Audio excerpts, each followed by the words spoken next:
Hamas और Israel के बीच हुए समझौते के तहत दूसरे दिन भी बंधकों और कैदियों की अदला बदली की गई। इस दौरान फिलिस्तीन में जश्न का माहौल बना हुआ है, लेकिन इजराइल में कोई जश्न नहीं है। 50 दिनों से बिछड़े अपनों से मिलकर लोग भावुक हो जा रहे हैं और कह रहे हैं कि वो तब तक जश्न नहीं मनाएंगे जब तक इजराइल का आखिरी बंधक वापस नहीं लौट आता। और शायद यही सोच समूचे इजराइल को एक परिवार के रूप में बांधे हुए है।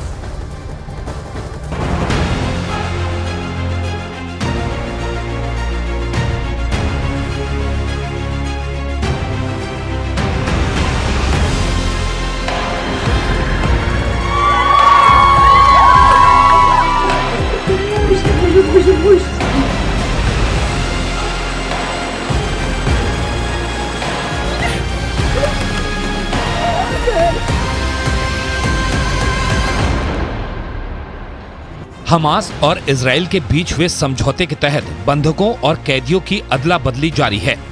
शनिवार के बाद रविवार को भी हमास और इजराइल ने बंधकों और कैदियों की अदला बदली की। हमास ने अब तक कुल 44 बंधकों को रिहा किया है। बदले में इजराइल ने 2 दिनों में कुल 78 फिलिस्तीनी कैदियों को आजाद किया है।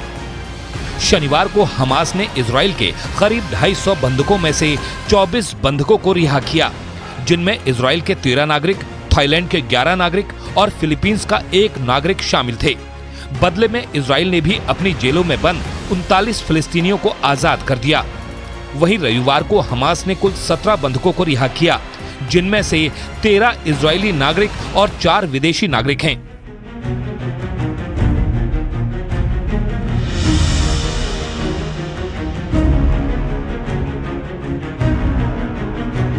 इजराइल के इन 13 चेहरों पर पिछले 50 दिनों से मौत की परछाई नाच रही थी, लेकिन अपनों से मिलने के बाद इनके चेहरे पर फिर खुशी लौट आई है। 50 दिनों बाद हमास की कैद से ये नन्ही बच्ची लौटी तो इसके दादा ने उसे अपने सीने से लगा लिया। वहीं एक और बच्ची को उसके पिता ने गले से लगा लिया। रविवार को हमास के लड़ाकों ने इजराइल के 13 बंधकों और 4 थाई बंधकों को रेड क्रॉस सोसाइटी के हवाले किया। गाजा से इन बंधकों को रेड क्रॉस की गाड़ियों में इजराइल पहुंचाया गया। वहीं हमास ने थाई बंधकों की रिहाई के बारे में कहा कि तुर्की के राष्ट्रपति तैयब एर्दोआन की कोशिशों के बाद उन्होंने थाई बंधकों की रिहाई की।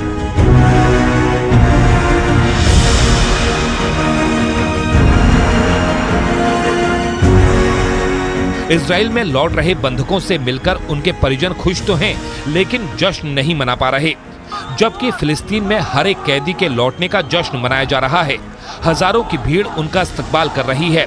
भीड़ में फिलिस्तीन से ज्यादा हमास के झंडे लहरा रहे हैं।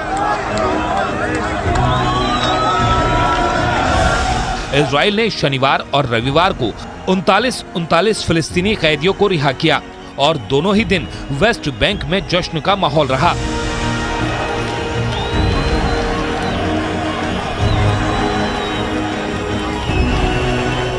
इजराइल की जेल से रिहा हुए 39 कैदियों में पहली कैदी 24 साल की एक लड़की थी, जिसे वापस पाकर उसके माता पिता की आंखें नम हो गईं।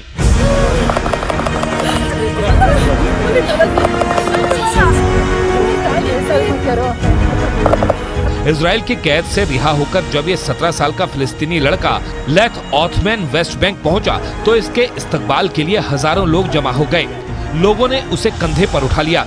ऐसा लगा मानो फिलिस्तीनियों को गाजा में 13,000 लोगों की मौत और बर्बादी का उतना गम नहीं जितनी कि 78 फिलिस्तीनियों की रिहाई की खुशी है।